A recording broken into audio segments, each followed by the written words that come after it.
What's happening, everybody? Ryan Thomas here, live on the Thomas Take Sports Podcast, bringing you another edition of the show.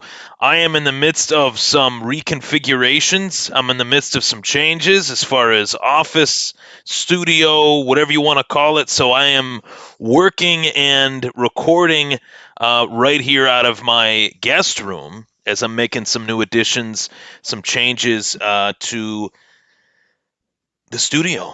So I'll be sure to keep everybody up to date on all those things and everything I got going on as far as that goes with the studio, with the updates of the show. There's going to be a lot of really cool new segments that'll be provided on the show and a lot of just awesome stuff. So I really appreciate you guys hopping on here. The Bills background will be restored. It will be back better than ever before. Before I bring that back, I want to let you guys know that you can comment in the comment section below. I will be giving you guys my NFL wildcard round picks. So this is the NFL wildcard pick'em. And in this show, I'm going to be giving you guys not only my picks for these games, but why I feel these games are going to go down the form and fashion that they will, in my humble opinion. And, there are a few games that I'll say this. We kind of know what we're getting ourselves into. I talked about it this past week with a couple days ago with the Buffalo Bills and the Miami Dolphins. I just truly feel that the Bills are a much, much, much, much better team than the Miami Dolphins. So it's going to be an uphill battle for the Miami Dolphins. But I'm still going to give a little bit of a wrap-up take on that game featuring the Bills and the Dolphins. So first up on the docket is a game between the Seattle Seahawks and the San Francisco 49ers. That takes place tomorrow.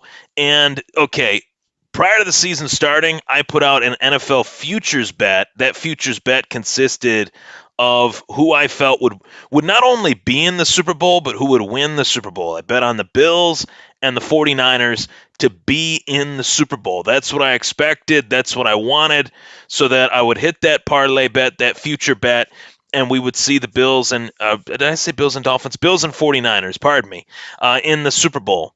And that could still happen. The Bills made the playoffs. The 49ers made the playoffs. So I am hoping that my NFL futures bet actually does hit, and we do see the 49ers not only win this game, but make it to the Super Bowl. And quite a few things have to happen in order for the 49ers to actually get to the Super Bowl. Now, as I provide you guys with a little bit of a game preview, the NFL playoff Seattle Seahawks upset bid this past week was somewhat overshadowed by what took place of Brock Purdy, the Vikings, the Cowboys making it into the playoffs. Let alone one of the greatest storylines this season has been the return of Geno Smith. And to be quite honest with you, in terms of previewing Seattle and San Francisco, I really feel that Geno Smith's comeback, his bounce back, his career revitalization has been completely ignored. Shall I say, no one has even really talked about it in terms of the national media, local media, whoever it may be. They have not even discussed the fact that Geno Smith has put forth one hell of a season. I'm very curious to see what happens with him come free agency time. What will we be looking at for him as far as a contract? What will we be looking at for him as far as whether he stays with the Seattle Seahawks or not? But to be quite honest with you, I think that Seattle is one of those teams, being that they're in the same division as the San Francisco 49ers, might be one of the toughest tests that the San Francisco 49ers have. But for my pick'em, yeah, you guessed it. I'm going with the 49ers. I think the 49ers are going to get it done. I think that Brock Purdy has definitely shown up and shown out for the 49ers in relief of Jimmy Garoppolo, who was in relief of Trey Lance. What a crazy season it's been for the San Francisco 49ers, but I felt like they made one of the best and biggest and best additions, decisions to then go out and get a guy like Christian McCaffrey. That was, something that I thought would happen, could happen, should happen, and it did. And for the 49ers to have the gumption to go out and get a guy like Christian McCaffrey, I really felt like that was an awesome move for the 49ers to be able to bolster their roster, make their team better, get some great players in that building. So that's how I have it going down between the Seattle Seahawks and the San Francisco 49ers. Now moving on to the Chargers and the Jaguars. This is where things get very interesting between the Chargers and the Jaguars. You have two teams that have young quarterbacks, Justin Herbert and Trevor Lawrence. Now, Justin Herbert, going into this season, I thought Justin Herbert was going to have a stellar season. I thought Justin Herbert was going to be one of those quarterbacks that would continue to just elevate his game and get better and better and better and climb up the ranks as far as being one of the best quarterbacks that the league has to offer. But truthfully, this was not the best season from Justin Herbert. I can attest to that. Owning him, drafting him, picking him for fantasy football purposes, he was not the guy that he was last year, this year. This year, he was not that guy. Last year, he was much better statistically. And really, as a whole, the LA Chargers offense was much better last year in comparison to this year. This year, I felt like they had to rely on Austin Eckler quite a lot. And their defense won them some games that I felt like their offense should have in them. So, Chargers are not quite the team that I thought they would be. I thought they would be in that Fab Four or insert themselves into creating a Fab Four in the AFC with the Chiefs, with the Bills, with the Bengals, and then the Chargers. And the Chargers never really took that momentum. They never took that spot. So in terms of momentum and what we've witnessed these last few weeks here, the Jacksonville Jaguars have had a phenomenal run towards winning the AFC South. Granted, they're 9-8 on the finishing the season 9-8. But I honestly feel that if I were to, just look at this one and give a fair assessment of these two teams, I'm going with the team that's hotter. I'm going with the team that seems like defensively they're playing with a little bit of an edge. Doug Peterson has been able to galvanize Trevor Lawrence and get him focused and ready to lead this offense in Jacksonville that, a lot of people were scoffing at the additions that this offense made, Christian Kirk being one of them, Zay Jones and I was one of those guys. I thought, Christian Kirk, Zay Jones, am I missing something? Are these guys, the right guys to go out and get to make your offense that much better? And it worked. These guys have been really good for the Jacksonville Jaguars all season long. So I'm going with the Jags in terms of my pick for the LA Chargers versus the Jacksonville Jaguars. I'm going with the Jags in this one. That one is tomorrow at 8:15. So we got two Saturday games, one at 4:30, another at 8:15. So, yeah, I'm going with, thus far, in case you missed it, going with the 49ers, and I'm going with the Jags. Next up, of course, we got the Dolphins and the Bills, Miami at Buffalo. And I talked about this one on Wednesday. Going into this one, it's a tale of two teams, 2 seasons, a completely different tale for both of these franchises. Miami was 8-3 at one point in the season, and Miami is now 9-8. Finishing the season 9-8. Buffalo finished the season 13-3, due in large part. Why didn't they finish at 14-3? Why didn't they finish at 13-4? Why does the Buffalo Bills have 16 games played and all the other teams have 17? Damar Hamlin, the Cincinnati Bengals game. We know the story very well, and we know how this Buffalo community rallied around one another and wrapped their arms around one another in terms of the adversity that this community's faced. I've never seen anything like it in less than a calendar year.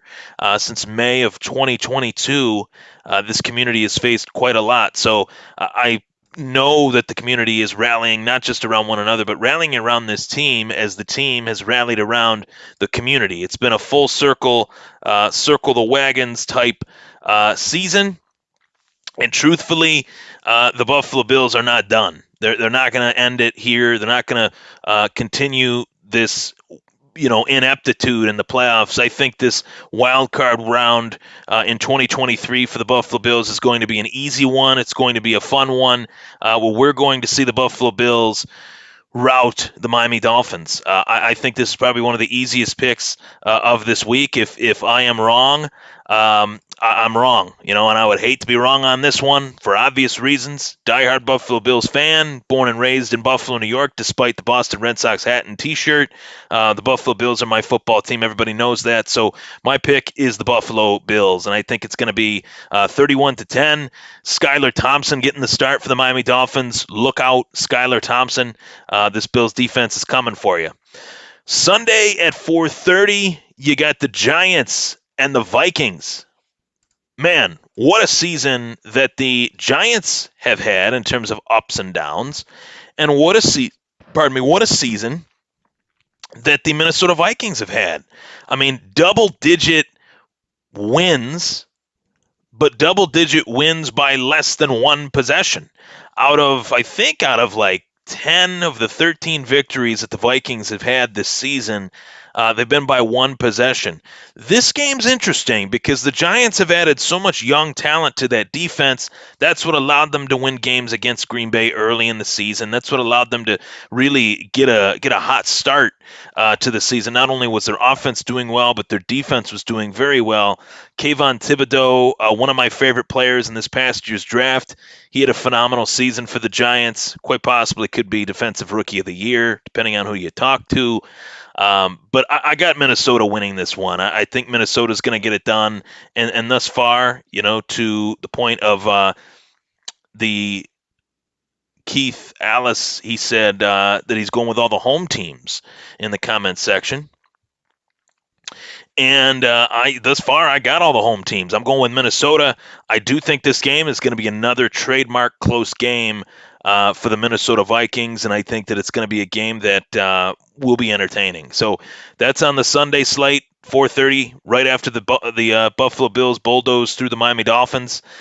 Sunday night, you got the Baltimore Ravens with the Lamar Jackson news hanging over their heads in terms of what's going to happen. Baltimore versus Cincinnati.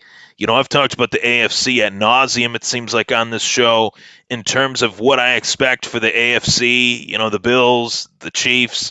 But these Cincinnati Bengals, man, they're tough. They went to the Super Bowl last year for a reason. Cincinnati seems like they're the kryptonite of Kansas City. Is Cincinnati the kryptonite of the Buffalo Bills? We don't know that. We were watching that game, and that game got put to a stop. I'm really curious to see what happens if, in fact, my bracket goes the way that I believe it will. Buffalo beats the Miami Dolphins. Cincinnati beats the Baltimore Ravens, which is what I have happening. So the Cincinnati Bengals beating the Baltimore Ravens would mean that the Bengals would then play the Buffalo Bills in Buffalo, I'm pretty sure. Unless I have that completely wrong. If someone wants to correct me on that, feel free. But I believe I have that right in terms of the sides of the brackets and things like that. I think I'd have that right. If not, correct me on that. Feel free. But nonetheless, Cincinnati getting the victory over the Baltimore Ravens. I put out a tweet. Was it a tweet, actually? A tweet at Ryan Thomas Take, yeah. Where I talked about Lamar Jackson, and I put out an Instagram reel as well, where I talked about Lamar Jackson and basically stated that, truthfully, Lamar Jackson's one of those guys that I have a lot of respect for. I think he's a much better player than even what he's given credit for. A lot of guys want to label him as just a runner. He can throw, he can run, he can do a lot of really good things out there. He makes the game really exciting. But I really question how hurt Lamar Jackson actually is right now. I question whether is he hurt? If he is hurt, how bad is he hurt? I'm not going to say that I don't think he's hurt, but I will say that I think potentially there's something going on there. There's no way that a quarterback that is your franchise quarterback would be willing to miss playoff games, even with a rough injury. Most quarterbacks are live by the sword, die by the sword. They're playing no matter what. I think there's a lot of things going on behind the scenes. Maybe I'm being a conspiracy theorist on this one, but I just think there's too much going on for the Ravens to make the playoffs, for Lamar Jackson to ultimately help lead them to the playoffs despite not being out there these last few weeks, and for him to just say, I'm not playing because I'm hurt. I feel like you'd have to have more of a legitimate reason than just being hurt in order to not be out there. And yet Lamar Jackson won't be out there. And yet the Baltimore Ravens season will probably come to an end due in large part to the fact that Lamar Jackson just simply didn't want to be out there, didn't want to play. I have a problem with that. I would have a problem with that if I was the Ravens. I'd have a problem with that if I was a Ravens fan. And it really makes me wonder, despite some of the new storylines that we're hearing, there's 5 NFL teams now looking for head coaches. Derek Carr is going to be traded. Whoever gets him, I think, will definitely be a much better team than they would be without him. The Raiders, I really think, have botched that entire situation there with Carr, and really the last few years. Obviously, the John Gruden fallout didn't help Carr. The whole tenure there with Carr and the Raiders has been a tumultuous one for a lot of reasons that aren't really his fault.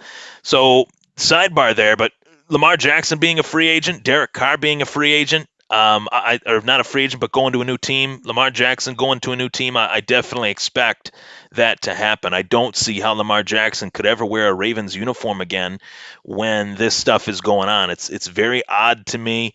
I don't quite understand it, but I want to throw that out there for the folks at home.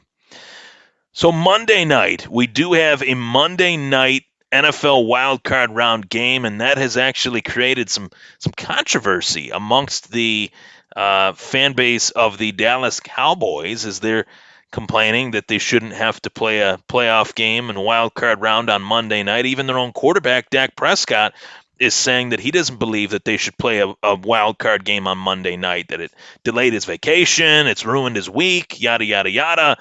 Well, too bad, so sad. That's what you get for being called America's team. You get all these primetime games even when you shouldn't, and the Dallas Cowboys are getting another one when they shouldn't.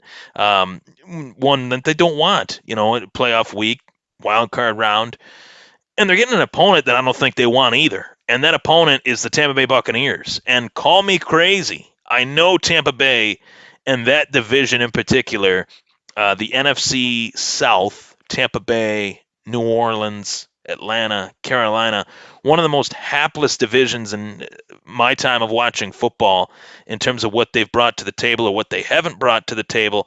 I don't really know how anyone can look at that division and say, wow, there's one team in that division that can win a playoff game.